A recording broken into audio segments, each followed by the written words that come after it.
Hey guys, Rochelle here with Amethyst Ascension. If you are new here, welcome, and if you are returning, thank you so much for joining me again. So today I'm going to be doing a video on everything that I did in April. My journal, my tarot practice, my Deacon practice, shows that I watched, movies I watched, books that I'm currently reading, and books that I finished. Yeah, stuff like that. So this is my tarot journal, and I am a member of the Weavers group, which is Dawn Michelle's membership, and she does monthly medicine, and that is like a major part of my tarot practice. And it just so happens that this month in April, well, last month in April, she changed it up a little bit. And normally it is very self-improvement kind of thing, deep reflection kind of thing. It's truly medicine. And this month was no different. It was medicine, and it's still looking in, but this time it was a little bit more like fanciful and storytelling and allowing yourself to just kind of use your tarot and oracle in a fun story-like Wonderland kind of thing, and that was called the Weavers Fair. I just want to show you guys really quick. So this is, I'm going to just go by briefly because this is her stuff, Dawn Michelle, so I don't want to just give it away. So, but you get a PDF every month as well as private, videos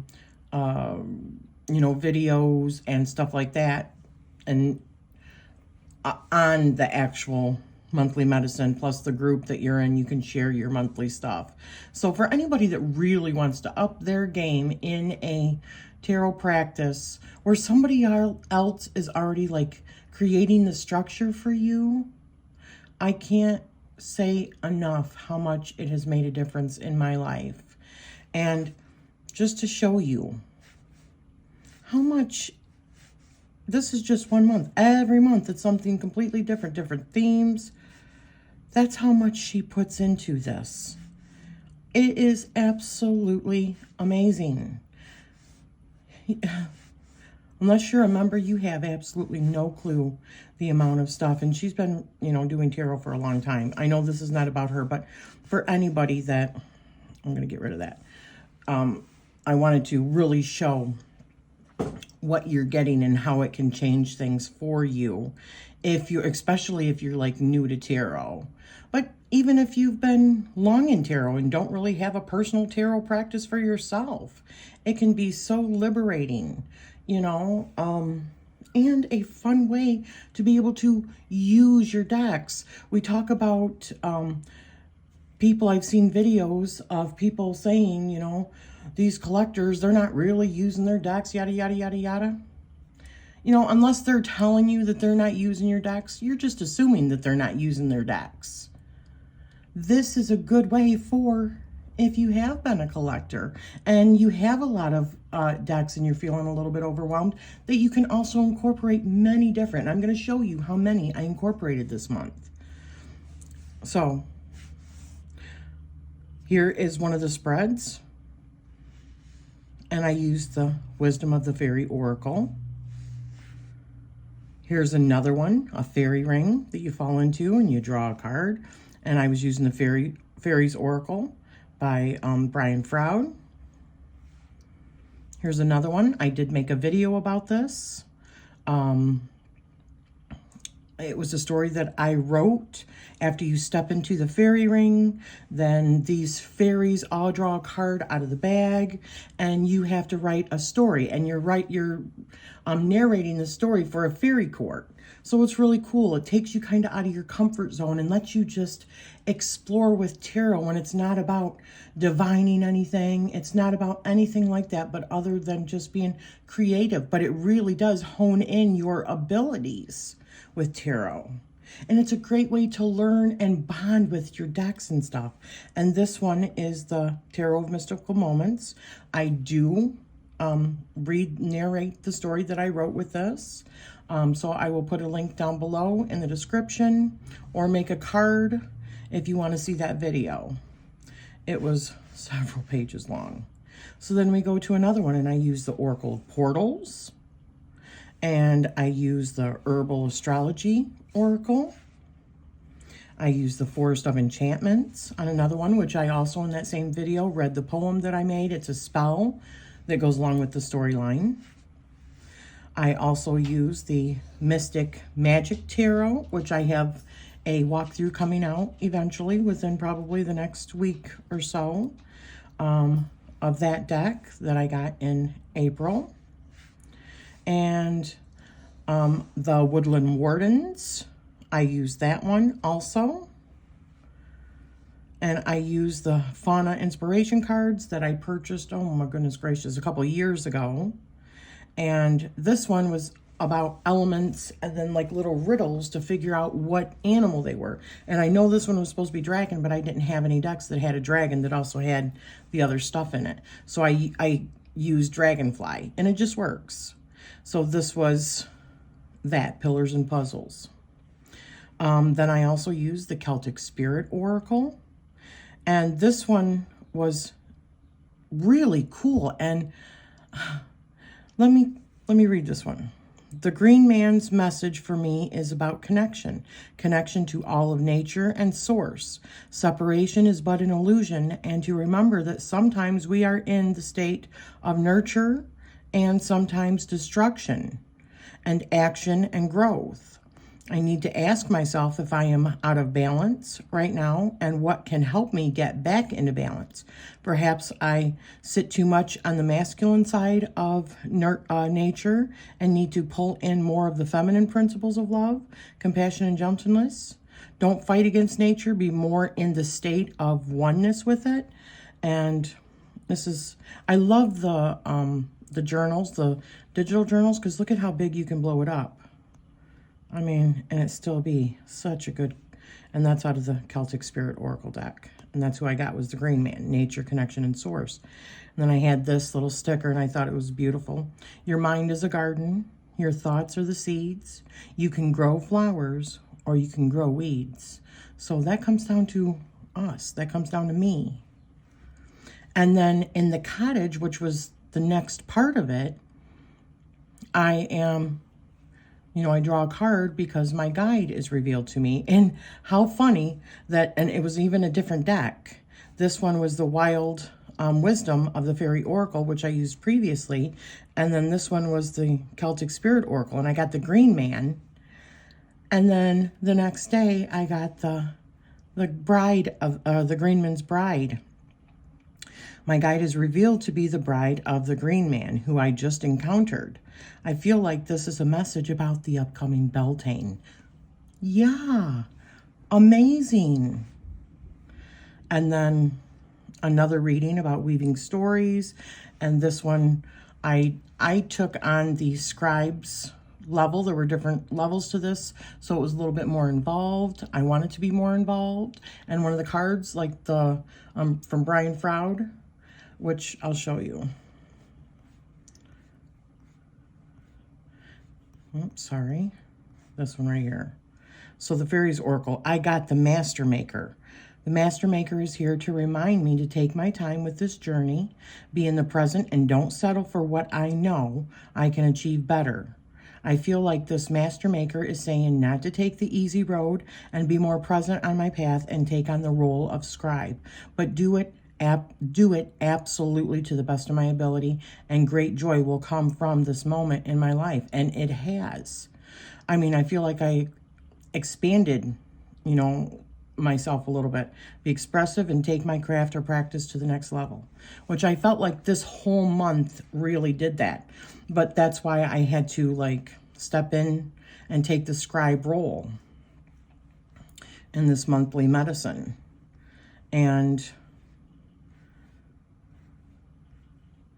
then so we have that one. And the fond farewell. It's one last, as you're leaving the fair. And this whole thing kind of reminded me of, for those people that have watched True Blood, do you remember when the police officer, Andy Belfleur, when he went into the forest, and in that, it was like empty, you know, you couldn't see anything, but all of a sudden, he was introduced to this woman who was a fairy, and she took him into like another realm. So then this whole like nightclub was there. Well, this whole like Weaver's Market just appeared. It was as if out of another realm. It was so cool. But anyways, what I got out of this other card, which was also the Celtic Spirit Oracle, was surrender, let go, freedom, and flow. This was my parting message. As I leave this time behind me, I am reminded one last time to allow myself to be free of always worrying about what the future holds for me. It is time to live in the now and in the in-between places that take me away to another realm of adventure and healing and joy. It is okay to not always be as practical and serious. Be like that of an innocent child embarking on a new adventure full of wonder, fantasy, and enchantment. Those places truly are not my imagination. They are another realm that is calling out to me. Release myself from the trappings of life and focus on the wonders of it. And that was the message that I got from it. And then I'm also in Lisa Pepez's membership. And she was doing the self-worth path. It's a continuing thing for like unicorn and higher mate or unicorn. I can't remember all of the tiers, but for certain tiers. And so not only does she have like Saturday lives like once a month, but each time we focus on the next part of the book, and there's like so much therapy in it. I think that there's therapy and talking with other people, and she also provides like a spread each time. So that was my spread, but it was stuff like this: release body image dogma. It was like the third chapter. How have societal rules, systems, or structures affected my relationship with my body? How have people in my life influenced my relationship with my body? And advice to help me reclaim or redefine my relationship with my body. It's a little bit of a tearjerker. I'm not gonna read that one. But so that was one practice. That was, well, two practices. That was my monthly medicine and my self-worth path with Lisa. Now, there's also other books that are read in her memberships. And beside that, and it's usually like every 2 months. And the last one that I read was Practical Magic.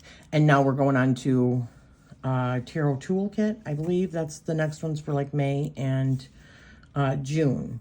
So I cannot recommend both of those memberships so highly. Both of those women are just incredible. They're wonderful teachers. Anyways, you know, I'm not trying to promote them, but I am, because I just think that they, you know, if you are struggling with trying to learn how to utilize your tarot, maybe expand yourself in tarot, those two places I cannot talk about enough. So then,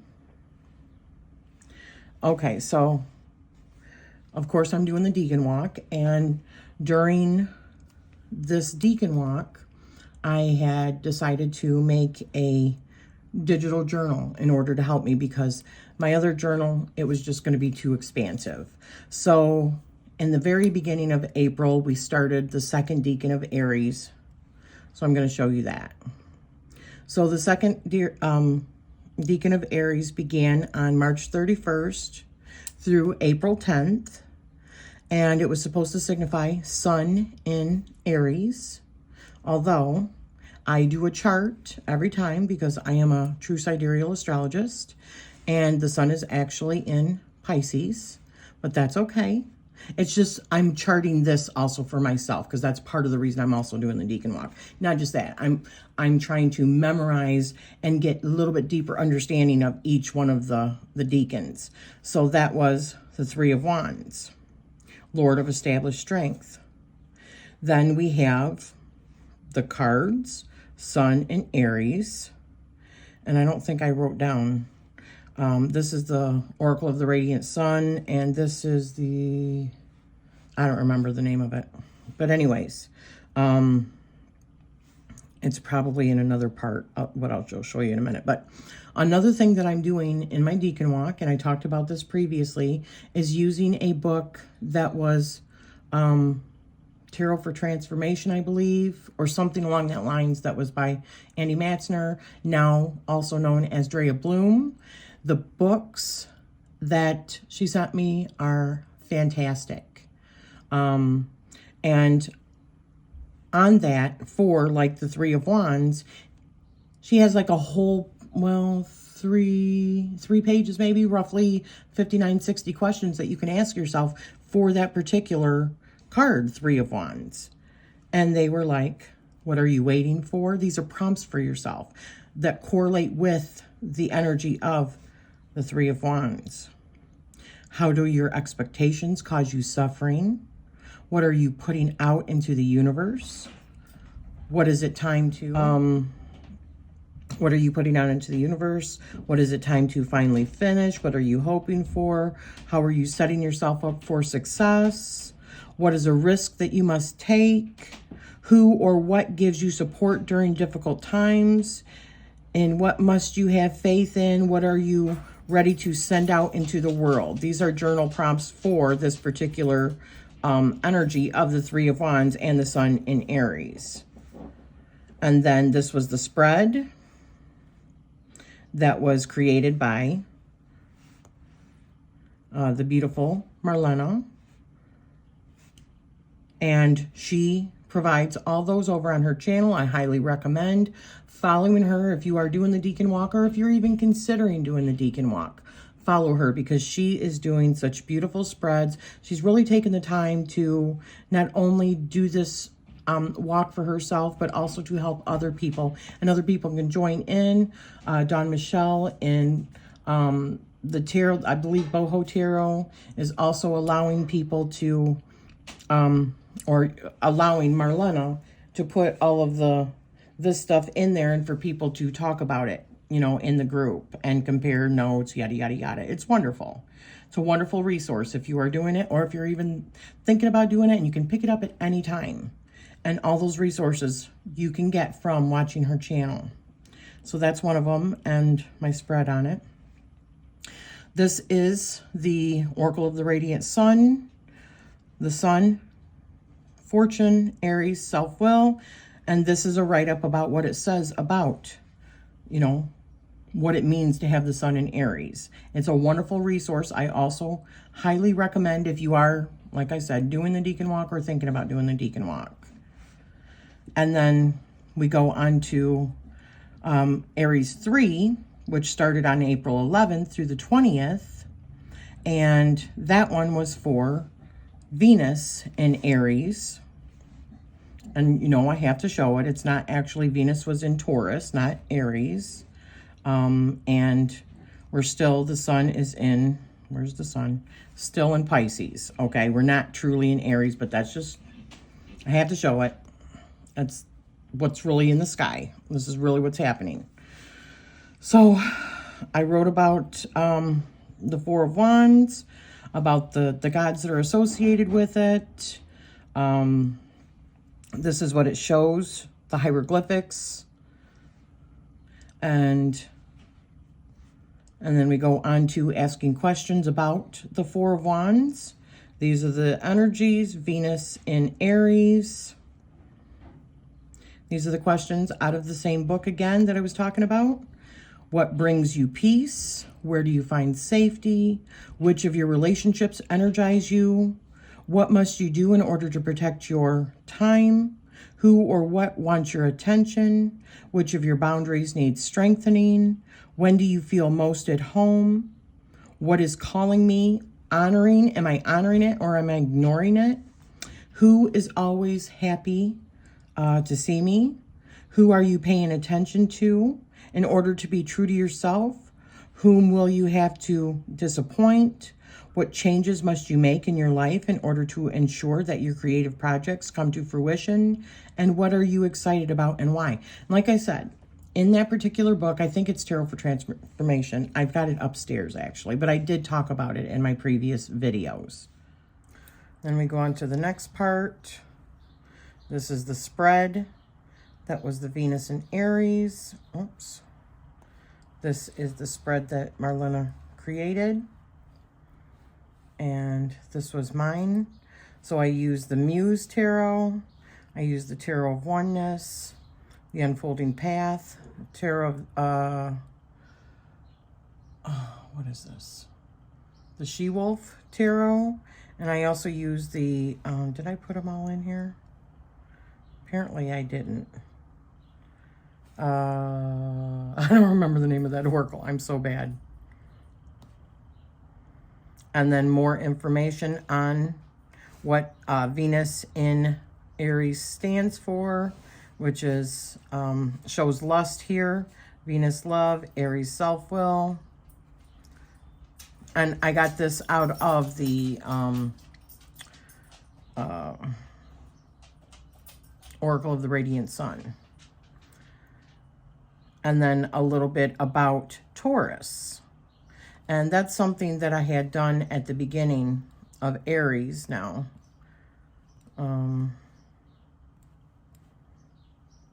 So Aries is ruled by Mars and corresponds to the first house.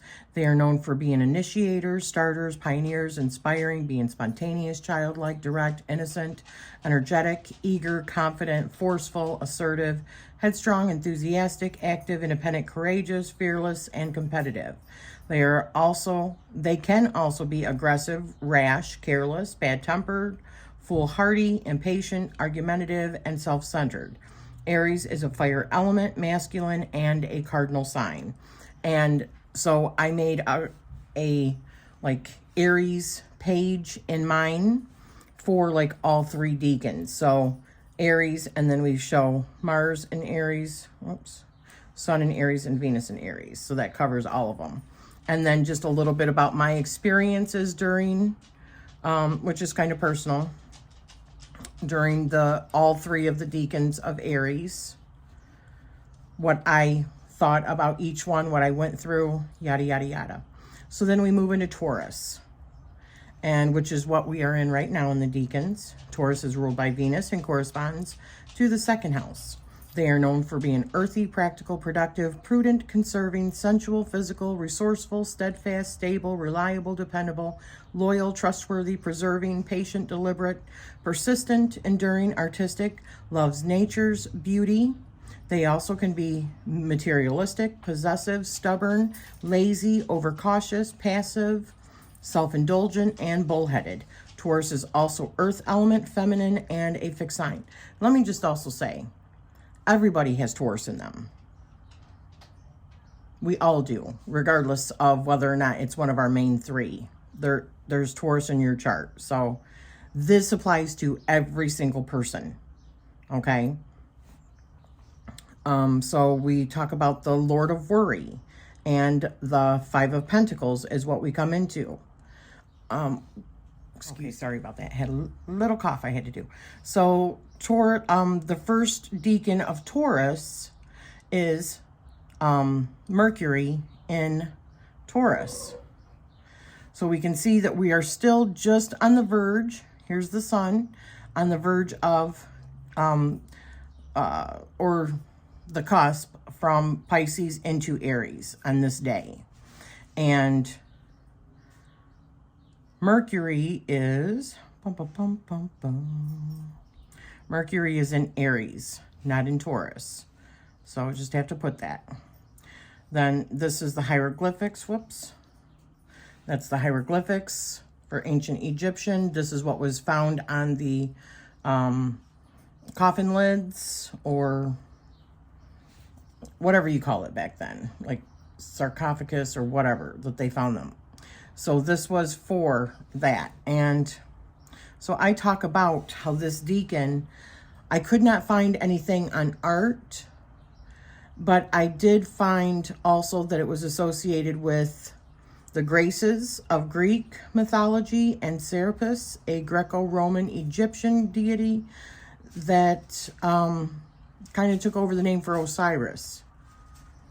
I will say that this energy has really shown itself in the tarot community. Yeah, I'm not going to go any further, but I really seen it in the tarot community during this Deacon, definitely. Because I look at the Five of Pentacles like a lack mentality.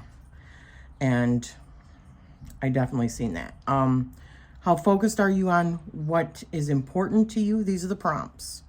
Who or what out of the book that I talked about. There was like 60 questions for the Five of Pentacles. I went through and I chose some to do more reflection on. Sorry if you could hear the pitter-patter of my dogs. So how far focused are you on what is important to you? Who or what is competing for your attention? How are you currently sabotaging yourself? What is out of harmony in your life? How did that happen? How can you begin reharmonizing? In what area of your life are you struggling? Why do you think that is? And what is your next step? Would you say you operate from an abundance mentality or a lack mentality? How do you know the difference? Is there a part of you that wants to be seen and acknowledged by others? If so, how can you ensure that that part of you doesn't lead you down a road that is based on ego rather than your soul essence? Now remember, I didn't make these questions up, okay? These were questions that were in the book that revolves around the Five of Pentacles. I just want to clarify that. What typically gets in the way of you being able to enjoy your free time? What have you been saying yes to that it is time to say no to, and why? How do you know what is really important to you? How clear are you on which decisions you are making in order to gain the love and approval of others? How might that kind of decision making end up hurting you? What are you currently tolerating in your life? Why? What is something that you might do about it? And what might be the disadvantages of being famous or being rich? These are all really good questions that are associated with the first Deacon, which is between April 21st and April 30th. So this is the last one for April. So this is what it shows. This is the Tabula Mundi, the Magus, which is Mercury, with the Hierophant, which is in Taurus, and we show our Five of Discs. And this is out of the Oracle of the Radiant Sun. And then just a little bit of talk about what Mercury, oh, I forgot to change that. I've got to change this. What Mercury in Taurus means, and a write-up about it. And then here is the spread. This is an awesome spread. I changed it a little bit, but it was like 2 pages PDF that Marlena did. She's just wonderful. Very, very good spread. So that was the spread, and the second page is my write-up about it. And I made a couple extra pages, which I'm probably going to delete because I'm not using them, and I got to get started. I'm still behind on working through my current Deacon, which is the second Deacon in Taurus, which is the moon in Taurus, which I have not even begun yet. So as far as my planner goes, so I show this, and I got really creative and wanted to, you know, just with some of the, like the sticker sets and stuff I made, got really creative with the dailies, and I just fizzed out. Started putting stuff down there, even like this is a 2 energy for me. It is a 1 month energy for me in numerology, which means independent, ambitious, proactive, pioneering, innovative. And then I do a daily and 2. So this is what I put down at the bottom of the pages: sensitive, influential, cooperative, indecisive, or inclusive, intuitive, supportive, empathic. That's what the 2 energy is for. And I started putting, like, you know, started off okay, putting stuff in there, and just, you can see it was not, and as we go even further, like nada. bam, bam, bam, nothing. I just drizzled out. So I'm currently in the process of making another planner for myself, just a regular daily planner that is going to be very much like this, where I simply can add whatever pages that I need for that month. Because sometimes I don't like having extra pages that I'm not using. And with these planners that I make, I can actually add a page if I want to, and I don't have to. So as I'm scrolling through, I'm only showing the days that I kept up on stuff. So it doesn't make me feel as bad or like pressured. I just know myself. So, but in my planner, I do want to go to, oops, boop, boop. These were the things that I found another way of doing it instead of the dailies. So decks that I worked with this month was the Herbal Astrology Oracle, the Oracle of the Radiant Sun, the Tabula Mundi, Forest of Enchantments, Tarot of Mystical Moments, the Fairies Oracle, Radiant Wilds Tarot, that's the one I couldn't remember the name, the Energetics of Color, that's another one, the Thoth Tarot, Wild Wisdom of the Fairy Oracle, Tarot of Oneness, the Muse Tarot, the Unfolding Path Tarot, Celtic Spirit Oracle, the Fauna Inspiration cards, Woodland Wardens, Midnight Magic Tarot, the Oracle of Portals, and Supra Oracle. But that's not all. I have one oracle over on my desk over there that I change usually once a week. I'm currently using the Mystics Oracle, I think is what it's called. And then I have two oracles on my like Earth altar, you know, like my Mama Gaia altar. And that one's like the one that's Mag's Black. I do that one, and one is like a Celtic oracle. And then I also do have an altar upstairs that has the Kuan Yin oracle. That is my like Kuan Yin or compassion, love altar. So I worked with several. Now, the books that I'm reading currently are 36 Secrets, Tarot and Astrology. Those are both being read with the Deacon walk. Plus, there's other ones that I'm reviewing as well, but I haven't been consistent, so I don't have them here. Ancestral Tarot, Shadow of Bone. I still have not done anything more with that. Sisters of the Solstice Moon. I've been listening to that one. I think I got like 6 hours left on that. The Last Summer, I finished that one. That is a book that was written by my bestie, Courtney, over at Erie's Witchcraft channel. Oh my goodness.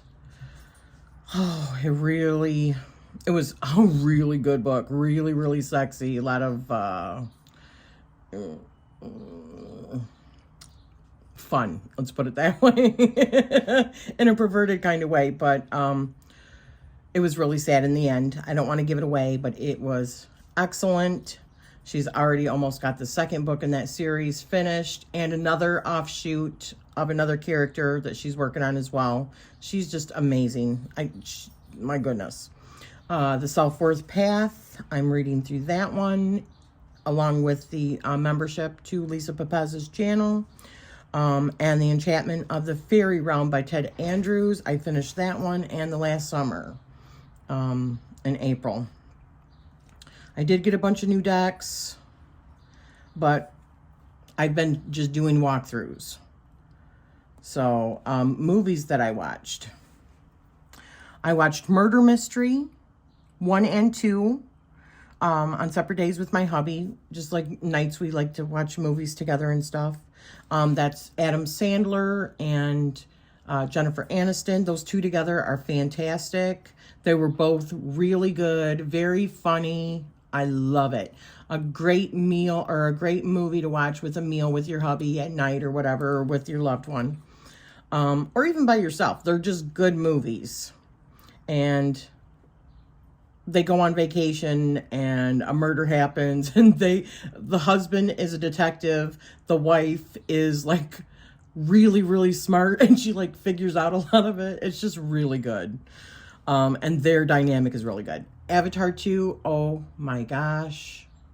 I loved the first Avatar so much. And the Avatar 2 like blew me away. I can't wait for the next ones. Hopefully it's not another 10 years that we gotta wait. But I think that he was already, Cameron was already doing, I think most of them are done. It's just a matter of editing or whatever. So another thing that I watched was the Memphis 3, which is a documentary or a movie about the Memphis 3. Okay, sorry. I had to stop for a minute. I got interrupted. So the Memphis 3 and West of Memphis are like documentaries. And I take that back. This one was a documentary. This one was a movie. But I did, well, they might have been. I can't remember because I watched a movie with Reese Witherspoon that was done in the early 2000s, I believe. And then there was 2 different documentaries, and they're about 3 boys that were killed in the late in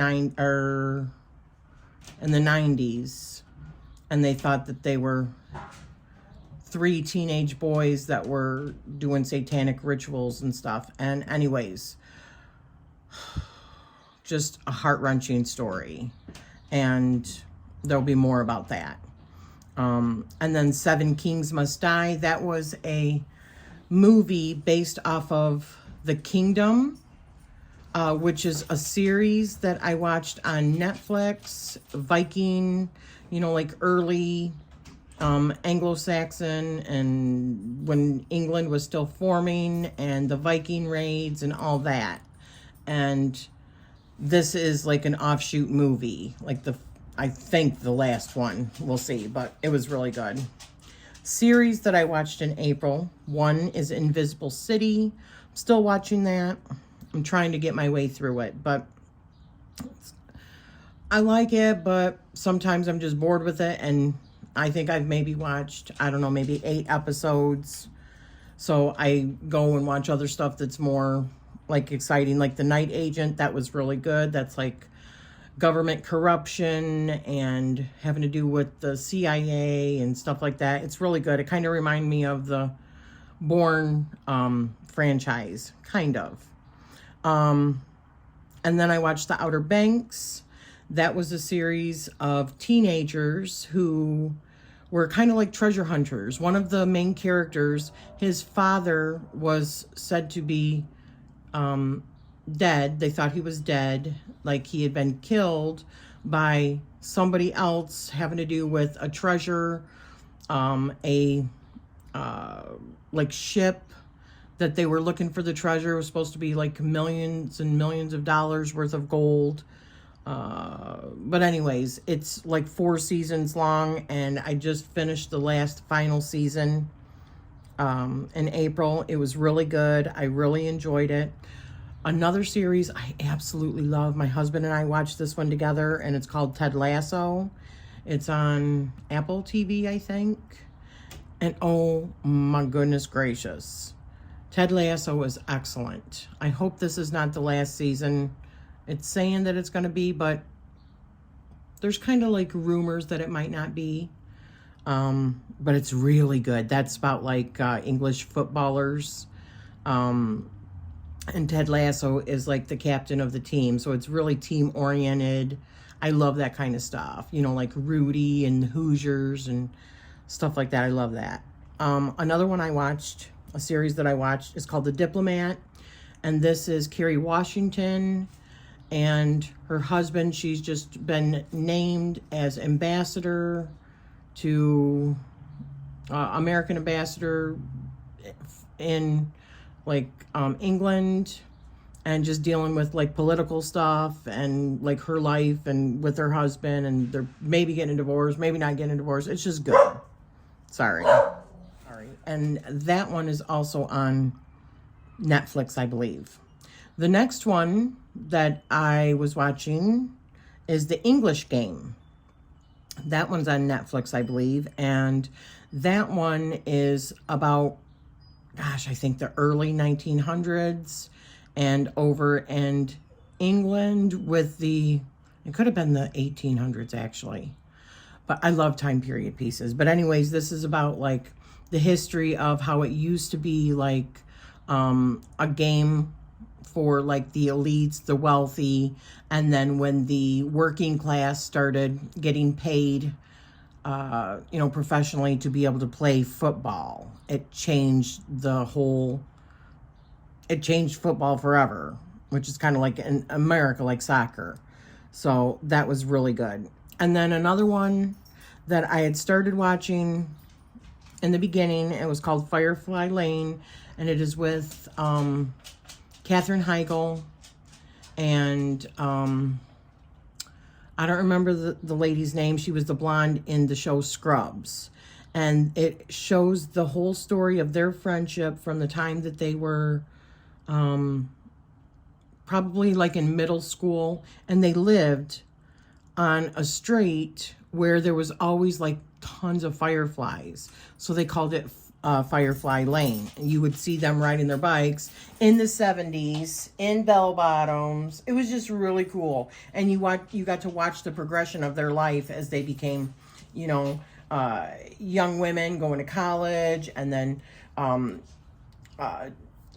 getting, in relationships with others, and flashbacks to when they were in high school, and boyfriends and issues, and it was just so good. And you watch the whole procession of their life. And I don't want to give it away, but this was the final season. It was a tearjerker for, oh my gosh, I just cried so much the last season.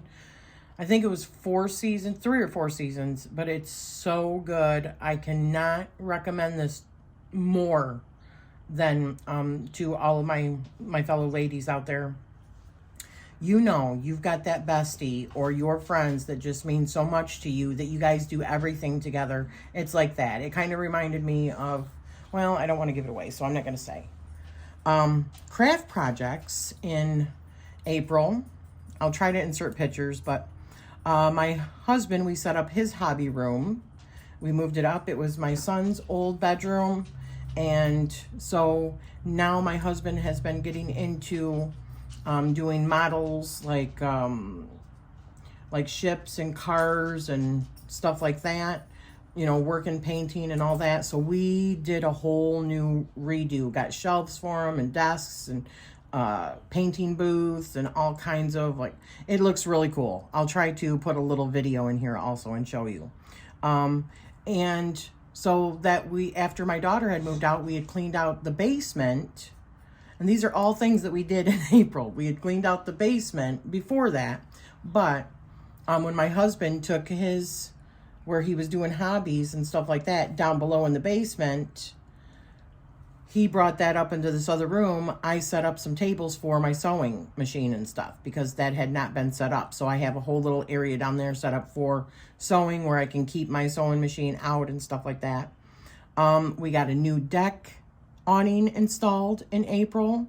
We got new pool table and chairs set up in April. And of course the companion that I made, the Deacon walk companion that I showed. So those were the craft projects. YouTube highlights really were the Weavers membership. I love it. It's always the highlight. The lives that we get to do with Dawn Michelle and with other members. It is one of the highlights of my month, and getting to just shoot the shit, with the other members and what they're doing, and it's private and it's just awesome. Looking at decks that we're all looking at and just joining in and just talking about how we're nerds and the things that we love, and it's just excellent. And the membership with Lisa Pepez, also a highlight of my month always, because I feel like it's such a supportive group. She is a fabulous tarot reader, like one of the best I've ever seen. And the way that she explains, the way she does her readings are fabulous. The inside information that we have on the creation of her deck is awesome. The unicorn deck that she's creating. And the self-worth path, the Saturdays, you know, doing those lives and all that, and the book, talking about the books and doing the lives with her also. It's just wonderful. And so other highlights, hashtags that I was in was the 10 indie decks. I loved that. I always love seeing what other people, especially the indie decks, because a lot of them are decks I've never even heard of before. And so I was like, oh, you know, I always love seeing new decks. Now, whether or not I get them or not, that's one thing. But I love supporting independent artists. They are also, those tarot creators are also members of the tarot community. And I love supporting them. And another one I loved was 21 Tarot Questions by Lisa and Peggy. That was awesome. And I also really love the One Deck Gone Wild, where you get to really focus on one deck. So anybody that has at least one deck can participate. It was a group of Tarot Tube members who decided to come up with something that everybody could join in on, and also show people that you can make up these kind of hashtags. You don't have to wait for somebody else to do it. If you're in this community, you can do that kind of stuff too. So I thought that that was fabulous. So those were the highlights. And one last thing that I want to show you, and I did this actually with, this is one of the new decks that I got in the very beginning of April. I had ordered it in March, but it didn't come in until April. And I did a walkthrough of it, but it is the Oracle of the Rose. I'll be putting a link down below to it. And I do know I got a notification that there are more available now, because I know that there were people that were saying, listen, they're all gone. I got a notification from Etsy that she put more in her shop. So I'll be putting a link to that. But I took 3 colors, which was like a red, like a brighter red, a deeper red, and a pink, and did like a multi edging on the deck. And I just, what did I got to do here? And I just thought it turned out really good with the art. And I'm excited because the beautiful Chanel over at Spirited Stardust made me a bag, a crocheted bag that she sent to me, or she is sending to me. I haven't received it yet, but for this deck. So I am so excited. So yeah, so I just wanted to share with you guys. I didn't pull out all of my cards and show you because you could see the pictures of the decks that I used. And I named them all. I'm not even going to put links down below. If there's something that you're interested in from the cards that you've seen, just leave me a comment and I will make sure that I put the name, or just it's on my list. Just screenshot that. But I'm not going to go through and put that all in here this time, okay? But yeah, so thank you for spending this time with me. I love watching these particular videos the beginning of each month, so that we can see what people were working with, and you know, what shows they're watching, what is influencing them, how their tarot practices. You know, if they're doing like ancestral work and their journals, sharing their journals. Oh my goodness. That's just like eye candy. I love it. And it inspires me in other ways. So thank you for spending this time with me. And I am sending you love always.